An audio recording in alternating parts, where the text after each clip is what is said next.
ਘਾਟਾ ਨਹੀਂ ਟਿਕਿਆ ਜੀ, ਜਿਵੇਂ ਆਪਾਂ ਜਾਣਦੇ ਹੀ ਹਾਂ ਵੀ ਜਿਹੜੀ ਬਾਰਡਰ ਦੀ ਸਿਚੁਏਸ਼ਨ ਇਸ ਟਾਈਮ ਜਿਸ ਤਰੀਕੇ ਦੇ ਨਾਲ ਚੱਲ ਰਹੀ ਆ, ਚਾਹੇ ਉਹ ਸਦਰਨ ਬਾਰਡਰ ਆ ਤੇ ਚਾਹੇ ਹੁਣ ਆਪਾਂ ਨਰਦਰਨ ਬਾਰਡਰ ਦੀ ਵੀ ਜਿਹੜੀ ਉਹ ਗੱਲ ਕਰ ਰਹੇ ਆ। ਕੈਨੇਡਾ ਤੋਂ ਲੋਕ ਬਹੁਤ ਸਾਰੇ ਜਿਹੜੇ ਉਹ ਆ ਰਹੇ ਆ ਤੇ ਇਸੇ ਦੇ ਦਰਮਿਆਨ ਜਿਹੜੇ ਆਪਾਂ ਦੇਖਿਆ ਵੀ ਯੂਰਪ ਤੋਂ ਵੀ ਕਾਫੀ ਲੋਕਾਂ ਦੀ ਆਮਦ ਜਿਹੜੀ ਉਹ ਵਧੀ ਆ। ਸੋ ਜੀ ਜਿੱਦਾਂ ਦੀ ਸਿਚੁਏਸ਼ਨ ਬਣੀ ਆ, ਜਿੱਦਾਂ ਦੇ ਇਹਨਾਂ ਨੇ ਬੈਨ ਜਾਂ ਜਿੱਦਾਂ ਦੀਆਂ ਇਹਨਾਂ ਨੇ ਚੀਜ਼ਾਂ ਮੰਗਾਂ ਜਿਹੜੀਆਂ ਰੱਖੀਆਂ ਆ, ਉਹਨੂੰ ਦੇਖਦੇ ਹੋਏ ਕੀ ਨਜ਼ਰ ਆ ਰਿਹਾ ਹੈ? ਸੋ ਭਾਜੀ ਇਹਦਾ ਤੁਸੀਂ ਦੇਖਿਆ ਹੋਣਾ ਕਿ ਨਿਊਜ਼ 'ਚ ਵੀ ਆਇਆ ਕਿ ਜਿਹੜਾ ਹੁਣ ਕੈਨੇਡਾ ਵਾਲਾ ਬਾਰਡਰ ਉੱਥੋਂ ਜਨਤਾ ਜ਼ਿਆਦਾ ਕ੍ਰਾਸ ਕਰਨ ਲੱਗ ਪਈ ਹੈ ਵਰਸਿਸ ਮਾਡਲ ਤੋਂ, ਹਨਾ। ਤੇ ਯੂਰਪ ਵਾਲੇ ਤਾਂ ਭਾਜੀ ਅਣਗਿਣਤ ਜਿਹੜੇ ਕੇਸ ਹੋਣੇ ਆ ਕਿ ਮਤਲਬ ਤੁਸੀਂ ਸਾਡਾ ਸੋਸ਼ਲ ਮੀਡੀਆ 'ਚ ਚੱਕ ਕੇ ਦੇਖ ਲਓ, ਕੋਈ ਇਟਲੀ ਦਾ PR ਫਰਮ ਸੈਟਲਮੈਂਟ ਬਾਰ, ਤੁਹਾਡੇ ਤੋਂ ਪਹਿਲਾਂ ਵੀ ਸੋਸ਼ਲ ਮੀਡੀਆ ਤੇ ਮੈਂ ਲਾਈਵ ਸੀਗਾ, ਉੱਤੇ ਵੀ ਸੇਮ ਹੀ ਸਵਾਲ ਸੀਗਾ ਕਿ ਫਰਮ ਰੀਸੈਟਲਮੈਂਟ ਬਾਰ ਕੀ ਹੈ। ਤੇ ਕਾਫੀ ਸਾਰੇ ਲੋਕੀ ਜਿਹੜੇ ਆਲਰੇਡੀ ਯੂਰਪ ਤੋਂ ਆਪਣੇ ਕਈ ਤਾਂ PR ਵਗੈਰਾ, ਸੋਜੋਰਨੋ, ਟੈਂਪਰੇਰੀ ਰੈਜ਼ੀਡੈਂਟ ਕਾਰਡ, ਹਨਾ, ਇਕੁਇਵਲੈਂਟ ਹਰੇਕ ਦੇਸ਼ ਦਾ ਅਲੱਗ-ਅਲੱਗ ਵਰਡਿੰਗਸ ਜਿਹੜੀ ਉਹਨਾਂ ਦੀ ਹੁੰਦੀ ਆ। ਤੇ ਕਾਫੀ ਲੋਕੀ ਜਿਹੜੇ ਆਪਣੇ ਉਰੇ ਆ ਗਏ ਅਮਰੀਕਾ ਦੇ ਵਿੱਚ ਜੀ। ਤੇ ਹੁਣ ਜਿਹੜਾ ਸਵਾਲ ਇਹ ਉੱਠ ਜਾਂਦਾ, ਦੋ ਤਿੰਨ ਸਵਾਲ ਇੱਕ ਉੱਠ ਜਾਂਦੇ ਆ। ਇੱਕ ਤਾਂ ਇਹ ਕਿ ਕੀ ਇਹ ਅਸਾਲਮ ਦਾ ਕਲੇਮ ਜੈਨੂਇਨ ਹੈ ਕਿ ਨਹੀਂ। ਕ੍ਰੈਡੀਬਿਲਿਟੀ, ਹਮੇਸ਼ਾ ਜਿਹੜੀ ਕ੍ਰੈਡੀਬਿਲਿਟੀ ਆ ਉਹ ਰਹਿੰਦੀ ਆ ਇਸ਼ੂ। ਸੋ ਕ੍ਰੈਡੀਬਿਲਿਟੀ ਦਾ ਇਸ਼ੂ ਜਿਹੜਾ ਹਮੇਸ਼ਾ ਹੀ ਰਹਿੰਦਾ ਕਿ ਬੰਦਾ ਸੱਚ ਬੋਲ ਰਿਹਾ ਕਿ ਝੂਠ ਬੋਲ ਰਿਹਾ। ਕ੍ਰੈਡੀਬਿਲਿਟੀ ਦੇ ਵਿੱਚ ਕੀ ਆ ਜਾਂਦਾ ਕਿ ਜੇ ਅੱਖਰ ਤਾਂ ਬੜਾ ਲੋਕਾਂ ਨੇ ਸੁਣਿਆ ਕ੍ਰੈਡੀਬਿਲਿਟੀ ਕਿ ਹੈ ਚੀਜ਼ ਕੀ ਹੈਗੀ, ਹਨਾ, ਕਿ ਕਿੱਦਾਂ ਜੱਜ ਡਿਸਾਈਡ ਕਿੱਦਾਂ ਕਰਦਾ, ਕੀ ਚੀਜ਼ ਉਹ ਵੇਖਦਾ ਵਾ। ਤੇ ਹਰੇਕ ਜੱਜ ਦਾ ਇੱਕ ਤਾਂ ਆਪਣਾ ਆਪਣਾ ਰਵੱਈਆ। ਕਈ ਜੱਜ ਜਿਹੜੇ ਆ ਉਹ ਕਾਈਂਡ ਨਾਈਸ ਆ ਇਮੀਗ੍ਰੈਂਟਸ ਲਈ, ਥੋੜੇ ਪ੍ਰੋ ਇਮੀਗ੍ਰੈਂਟਸ ਵੀ ਜੱਜ ਜਿਹੜੇ ਹੁੰਦੇ ਆ। ਜੇ ਪਿੱਛੋਂ ਤੁਸੀਂ ਹਿਸਟਰੀ ਦੇਖੋ ਕਿ ਸਰਕਾਰੀ ਵਕੀਲ ਜੇ ਜੱਜ ਬਣਦਾ, ਉਹ ਜ਼ਿਆਦਾਤਰ ਉਹਨੇ ਜਿਹੜੀ ਸਾਈਡ ਲੈਣੀ ਹੈ ਸਰਕਾਰੀ ਵਕੀਲ ਦੀ। ਜਿਹੜਾ ਪ੍ਰਾਈਵੇਟ ਪ੍ਰੈਕਟਿਸ ਵਾਲਾ ਜੱਜ ਜਿਹੜਾ ਬਣਦਾ, ਉਹਨੂੰ ਪ੍ਰਾਈਵੇਟ ਪ੍ਰੈਕਟੀਸ਼ਨਰ ਦਾ ਵੀ ਪਤਾ ਕਿ ਕੀ ਚੀਜ਼ ਹੈ, ਨਾ, ਕਹਿ ਲਓ ਕਿ ਇੱਕ ਲੀਨਿੰਗ ਬੰਦੇ ਦੀ ਜਿਹੜੀ ਹੋ ਜਾਂਦੀ ਹੈ ਉਸ ਹਿਸਾਬ ਨਾਲ। ਤੇ ਜਿਹੜੀ ਕ੍ਰੈਡੀਬਿਲਿਟੀ ਆ ਉਹ ਇਹ ਆ ਕਿ ਜਦੋਂ ਬੰਦੇ ਨੂੰ ਕੋਈ ਸਵਾਲ ਪੁੱਛਿਆ ਕਿ ਫੋਰ ਐਗਜ਼ਾਮਪਲ ਬੰਦੇ ਨੂੰ ਸਵਾਲ ਪੁੱਛਿਆ ਕਿ ਤੇਰੇ 'ਚ ਤੇ ਬਾਕੀ ਪਾਰਟੀ ਦੇ ਵਰਕਰਾਂ 'ਚ ਕੀ ਫਰਕ ਸੀਗਾ ਜੀ। ਮੈਨੇ ਦੱਸਤਾ ਆਪਣਾ, ਮੈਂ ਆਹ ਕਰਦਾ ਸੀ ਕਰਦਾ ਸੀਗਾ, ਹਨਾ। ਹੁਣ ਉਹ ਬੰਦੇ ਨੇ ਆਪਣੇ ਵੱਲੋਂ ਸਹੀ ਦੱਸਤਾ ਕਿ ਮੈਂ ਕਰਦਾ ਸੀ। ਮੈਂ ਕਿਹਾ ਪਰ ਤੂੰ ਇਹ ਤਾਂ ਦੱਸਿਆ ਨਹੀਂ ਕਿ ਤੇਰੇ 'ਚ ਤਾਂ ਬਾਕੀਆਂ 'ਚ ਫਰਕ ਕੀ ਸੀਗਾ। ਤੂੰ ਆਪਣੇ ਵਾਲਾ ਦੱਸਤਾ ਪਰ ਬਾਕੀਆਂ ਵਾਲਾ ਕਿੱਥੇ? ਕਿ ਤੈਨੂੰ ਕੰਪੈਰੀਜ਼ਨ 'ਚ ਦੱਸਣਾ ਕਿ ਭਾਈ ਤੂੰ ਕੀ ਕਰਦਾ ਸੀਗਾ ਤੇ ਬਾਕੀ ਕੀ ਕਰਦੇ ਆ, ਤੂੰ ਉਹਨਾਂ ਤੋਂ ਵੱਖਰਾ ਕਿੱਦਾਂ ਵੱਖਰਾ, ਨਾ। ਹਰੇਕ ਚੀਜ਼ ਜਿਹੜੀ ਛੋਟੀ ਛੋਟੀ ਉਹਨੂੰ ਕਹਿੰਦੇ ਆ ਰਿਸਪੌਂਸਿਵਨੈਸ, ਕਿ ਬੰਦੇ ਦੀ ਰਿਸਪੌਂਸਿਵਨੈਸ ਕਿੰਨੀ ਹੈ। ਤੇ ਮਤਲਬ ਕਾਫੀ ਜਾਣੇ ਜਿਹੜੇ ਹੈਗੇ ਆ ਕੋਰਟ 'ਚ ਜਾ ਕੇ ਜਦੋਂ ਬੰਦਾ ਬਹਿੰਦਾ, ਨਰਵਸ ਵੀ ਹੁੰਦਾ ਵਾ, ਨਹੀਂ ਸਮਝ ਲੱਗਦੀ ਸਵਾਲ ਦੀ, ਕਈ ਵਾਰੀ ਸਮਝ ਨਹੀਂ ਲੱਗਦੀ। ਜਦੋਂ ਬੋਲਣਾ ਸ਼ੁਰੂ ਕਰਦਾ ਤਾਂ ਉਹ ਜੱਜਾਂ ਨੂੰ ਜਿਹੜਾ ਵੇਖਦਾ ਉਹ ਸਾਰੇ ਜਾਣੇ ਸੇਮ ਹੀ ਜਿਹੜੀ ਗੱਲ ਆ ਉਹ ਕਹੀ ਜਾ ਰਹੇ ਆ ਕਿ ਮੈਂ ਆਹ ਕਰਦਾ ਸੀਗਾ। ਠੀਕ ਹੈ। ਉਹ ਫਿਰ ਕਈ ਵਾਰੀ 2-3 ਵਾਰੀ ਘੁਮਾ ਫਿਰਾ ਕੇ ਵੀ ਜੱਜ ਜਿਹੜੇ ਪੁੱਛਦੇ ਆ ਕਿ ਬਈ ਹੁਣ ਤੱਕ ਤੈਨੂੰ ਕਿਉਂ ਲੱਭਦੇ ਆ, ਤੇਰੇ ਤਾਂ ਪੰਗੇ ਪਏ ਸੀ 17 ਚ 18 ਚ, ਹੁਣ ਤੱਕ ਦਾ ਕੀ ਕੀਤਾ? ਫਿਰ ਬੰਦਾ ਕਿ ਨਹੀਂ ਮੈਂ ਹੁਣ ਵੀ ਆਹੀ ਕਰਦਾ। ਉਹ ਕਹਿੰਦਾ ਮੇਰੇ ਸਵਾਲ ਦਾ ਜਵਾਬ ਨਹੀਂ ਹੈਗਾ। ਮੈਂ ਪੁੱਛ ਰਿਹਾ ਕਿ ਹੁਣ ਮੇਰਾ ਉਹ ਸਵਾਲ ਨਹੀਂ ਕਿ ਇੰਡੀਆ 'ਚ ਕੀ ਕਰਦਾ ਸੀਗਾ ਜਾਂ ਉਦੋਂ ਤੈਨੂੰ ਕਿਉਂ ਹਮਲਾ ਕੀਤਾ। ਮੇਰਾ ਇਹ ਸਵਾਲ ਆ ਹੁਣ ਕਿ ਹੁਣ ਇੰਨਾ ਟਾਈਮ ਜਿਹੜਾ ਹੋ ਗਿਆ ਤੇ ਹੁਣ ਤੂੰ ਇੱਥੇ ਆਉਣ ਤੋਂ ਬਾਅਦ ਵੀ ਤੇਰੇ 5-6 ਸਾਲ ਜਿਹੜੇ ਪੈ ਗਏ ਆ ਕਿ ਹੁਣ ਤੈਨੂੰ ਕੀ ਜਿਹੜੀ ਪ੍ਰੋਬਲਮ ਆ ਰਹੀ ਆ। ਸੋ ਉਹਦੇ ਵਿੱਚ ਜਿਹੜਾ ਸਵਾਲ ਉਹ ਇਹ ਆ ਕਿ ਬਈ ਇੰਨੇ ਸਾਲ ਤੋਂ ਬਾਅਦ ਵੀ ਕੀ ਮਤਲਬ ਕਿ ਹੋਰ ਬੰਦੇ ਆ ਗਏ, ਸਰਕਾਰਾਂ ਚੇਂਜ ਹੋ ਗਈਆਂ, ਕਿ ਤੇਰੀ ਜਿਹੜੀ ਭਾਲ ਆ ਉਹਦੇ ਵਿੱਚ ਉਹਨਾਂ ਨੇ ਅਜੇ ਤੱਕ ਸਰਗਰਮ ਆ ਕਿ ਉੱਤੋਂ ਲੈ ਕੇ ਹੁਣ ਤੱਕ ਏਦਾਂ ਦਾ ਸਾਨੂੰ ਦੱਸ ਕੋਰਟ ਨੂੰ ਕੁਛ ਕਿ ਕੀ ਏਦਾਂ ਦਾ ਹੋ ਰਿਹਾ ਕਿ ਜਿਹਨੂੰ ਤੇਰਾ ਹੁਣ ਤੱਕ ਲੱਭਦੇ ਆ ਰਹੇ ਆ। ਰੀਜ਼ਨ ਕੀ ਆ ਵੀ ਕੀ ਹੈ ਤੇ ਹੋਰ ਕਿਤੇ ਜਾ ਕੇ ਕਿਉਂ ਨਹੀਂ ਰਹਿ ਸਕਦਾ? ਹੁਣ ਕੀ ਹੈ ਕਿ ਜਿਹੜਾ ਬੰਦਾ ਉਹਦਾ ਸੇਮ ਆਹੀ ਅਲੱਗ ਦੇਸ਼ ਦੀ ਮੰਗ, ਆਹ ਪਾਰਟੀ ਦੀ ਸਪੋਰਟ, ਅਲੱਗ ਦੇਸ਼ ਦੀ ਮੰਗ ਪਾਰਟੀ, ਕਿ ਜਿਹੜਾ ਹਰੇਕ ਚੀਜ਼ ਦਾ ਜਿਹੜਾ ਜਵਾਬ ਉਹ ਸੇਮ ਨਹੀਂ ਆ। ਉਹਦਾ ਜਿਹੜਾ ਪੁੱਛਣ ਦਾ ਇਰਾਦਾ, ਜਿਹੜਾ ਪੁੱਛਣ ਦਾ ਕੁਐਸਚਨ ਦਾ ਮਕਸਦ ਹੋਰ ਹੈਗਾ। ਸੋ ਪਹਿਲੀ ਗੱਲ ਤਾਂ ਉਹ ਕੁਐਸਚਨ ਨੂੰ ਸਮਝਣ, ਕੁਐਸਚਨ ਉਹ ਕਰਨਾ, ਕ੍ਰੈਡੀਬਿਲਿਟੀ ਆ ਜਾਂਦੀ ਹੈ।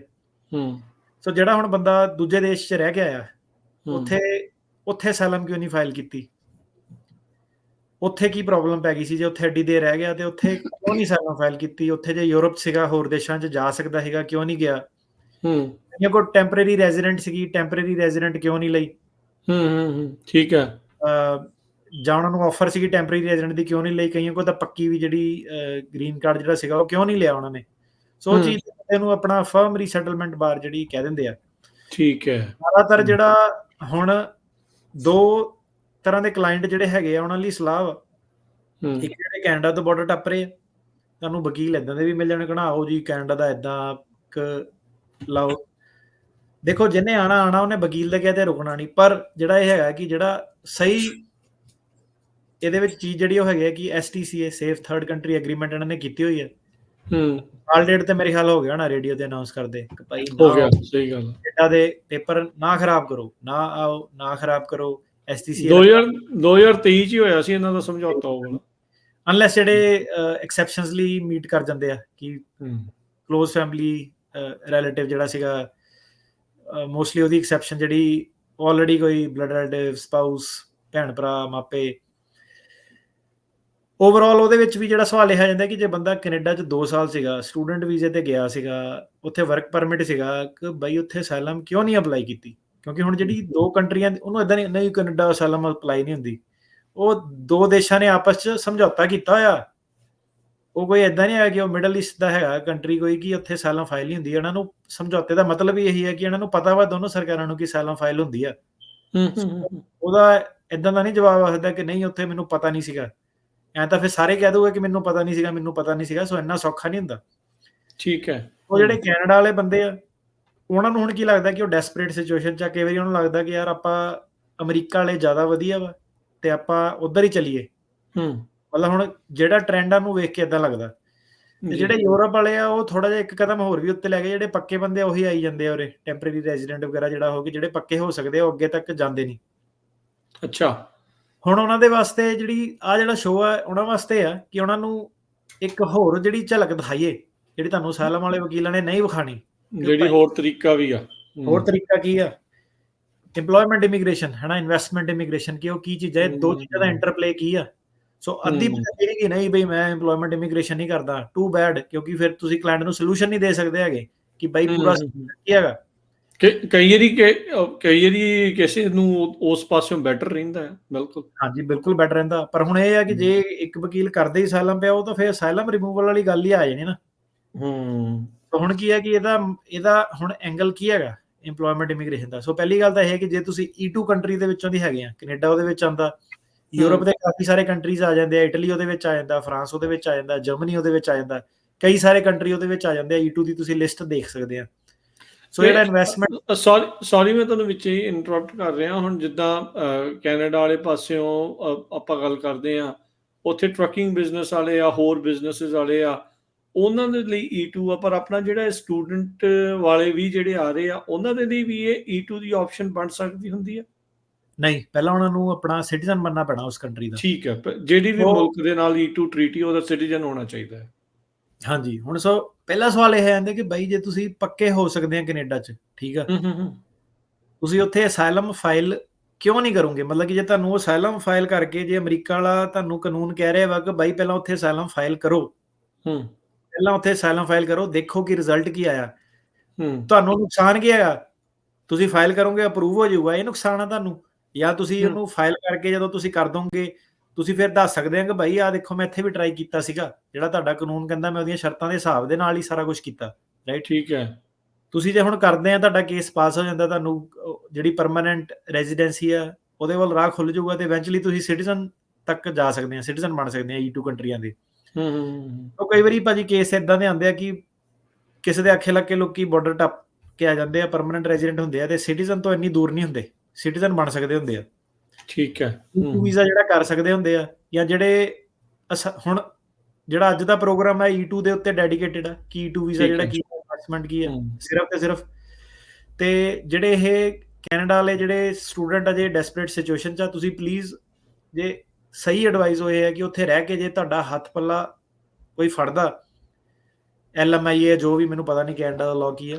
ਹੁਣ ਤਾਂ ਉਹਨਾਂ ਨੇ ਵੀ ਕਾਫੀ ਸਖਤੀਆਂ ਕਰਤੀਆਂ, ਚੇਂਜਸ ਆ ਗਏ ਉੱਥੇ ਵੀ ਬਹੁਤ ਜ਼ਿਆਦਾ। ਠੀਕ ਹੈ, ਪਰ STCA ਤਾਂ ਇਹੀ ਕਹਿ ਰਿਹਾ ਨਾ ਕਿ ਉੱਥੇ ਅਸਾਈਲਮ ਕਿਉਂ ਨਹੀਂ ਫਾਈਲ ਕੀਤਾ? ਕਰੋ ਅਸਾਈਲਮ ਫਾਈਲ। ਅਮਰੀਕਾ ਦਾ ਕਾਨੂੰਨ ਇਹੀ ਕਹਿੰਦਾ ਵੀ ਉੱਥੇ ਕੀਤਾ ਹੋਣਾ ਚਾਹੀਦਾ, ਉੱਥੇ ਕੀਤਾ ਹੋਣਾ ਚਾਹੀਦਾ, ਰਾਈਟ? ਸੋ ਕਰੋ ਪਹਿਲਾਂ ਫਾਈਲ, ਉਹਨੂੰ ਭੱਜੋ ਨਾ, ਮੈਦਾਨ ਛੱਡੋ ਨਾ। ਬਹੁਤ ਜ਼ਿਆਦਾ ਜਿਹੜੇ ਲੋਕੀ ਆਏ ਆ ਤੇ STCA ਜਦੋਂ ਲੱਗਣੀ ਸ਼ੁਰੂ ਹੋਈ ਨਾ, ਤੁਹਾਨੂੰ ਬਾਅਦ 'ਚ ਇਹ ਮੈਸੇਜ ਪਹੁੰਚ ਜਾਣਾ ਵਾ। ਤੇ ਉਹੀ ਜਿਹੜੇ ਵਕੀਲ ਆ ਕਿ ਹੁਣ ਕੇਸ ਲੈ ਰਹੇ ਕਿ ਨਹੀਂ ਆਓ ਜੀ ਕੈਨੇਡਾ ਗੁੰਡਾ, ਤੋਂ ਉਹੀ ਬਾਅਦ 'ਚ ਜਦੋਂ ਉਹਨੇ ਸਾਰੀਆਂ ਫੀਸਾਂ ਫੂਸਾਂ ਜਦੋਂ ਆ ਗਈਆਂ, ਜਦੋਂ ਤੁਹਾਨੂੰ ਪਤਾ ਲੱਗਣਾ ਕਿ ਬਈ ਇਹ STCA ਦਾ ਡੰਡਾ ਜਿਹੜਾ ਪੈ ਗਿਆ, ਤੇ ਫਿਰ ਕਹਿਣਾ ਕਿ ਯਾਰ ਇਹ ਤਾਂ ਆਪਾਂ ਹੋਰ ਟਾਈਮ ਆਪਣਾ ਜਿਹੜਾ ਬਰਬਾਦ ਕਰਤਾ।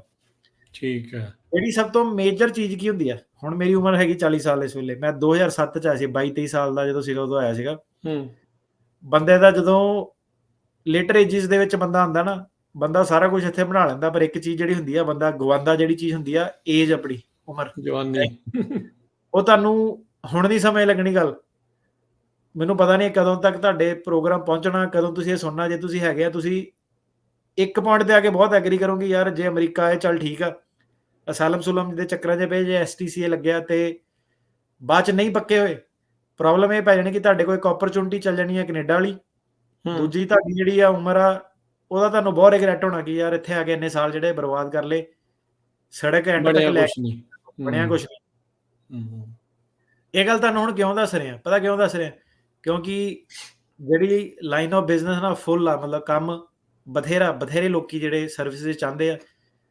ਕੋਈ ਲੋੜ ਨਹੀਂ ਕਿਸੇ ਨੂੰ ਕਹਿਣ ਦੀ ਕਿ ਜਿਹੜੀ ਸੱਚ ਗੱਲ ਹੈਗੀ ਉਹ ਸਿੱਧੇ ਉੱਦਾਂ ਦੀ ਉੱਦਾਂ ਹੀ ਦੱਸ ਦੇਣੀ ਹੈ।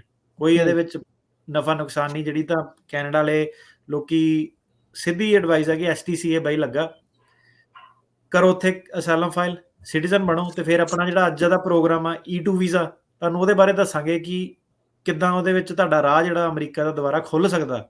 ਬਿਲਕੁਲ। ਇਹਦੇ ਨਾਲ ਜਿਹੜੇ ਬੰਦੇ ਆਲਰੇਡੀ ਉੱਥੇ ਟਰੈਕਿੰਗ ਕਰ ਰਹੇ ਆ, ਪੱਕੇ ਆ, ਸਿਟੀਜ਼ਨ ਹੈਗੇ ਆ, ਉਹਨਾਂ ਦੇ ਬੜੇ ਸਵਾਲ ਜਵਾਬ ਜਿਹੜੇ ਰਹਿੰਦੇ ਆ ਕਿ ਯਾਰ ਕਿੱਦਾਂ ਆਉਣਾ, ਹੈ ਨਾ। ਸੋ ਉਹਨਾਂ ਲਈ ਐਡਵਾਈਸ ਆ, ਸਪੈਸ਼ਲੀ ਟਰੱਕਰਸ, ਕਿਉਂਕਿ ਜ਼ਿਆਦਾਤਰ ਆਪਣੇ ਟਰੈਕਿੰਗ ਦੇ ਵਿੱਚ ਆ, ਜਾਂ ਰੈਸਟੋਰੈਂਟ ਬਿਜ਼ਨਸ 'ਚ, ਜਾਂ ਗਰੋਸਰੀ ਸਟੋਰ 'ਚ ਹੁਣ ਬਹੁਤ ਬੰਦੇ ਜਿਹੜੇ ਆ ਰਹੇ ਆ, ਤੇ ਗੈਸ ਸਟੇਸ਼ਨਾਂ ਦੇ ਵਿੱਚ, ਹੈ ਨਾ, ਇਹ ਚੀਜ਼ਾਂ ਦੇ ਵਿੱਚ ਆਪਣੇ ਕੰਸਟਰਕਸ਼ਨ ਵਾਲੇ ਵੀ ਉੱਥੇ ਬਥੇਰੇ ਆ, E2 ਕਰਦੇ ਆ। ਸੋ ਉਹ ਅੱਜ ਜਿਹੜਾ ਟੌਪਿਕ ਹੈ, ਇਹਨੂੰ ਸੁਣੋ ਪਹਿਲਾਂ, ਦੇਖੋ ਕਿ ਤੁਹਾਡਾ ਇੰਨਾ ਫਾਇਦਾ ਹੁੰਦਾ ਕਿ ਨਹੀਂ ਹੁੰਦਾ। ਨਹੀਂ ਹੁੰਦਾ।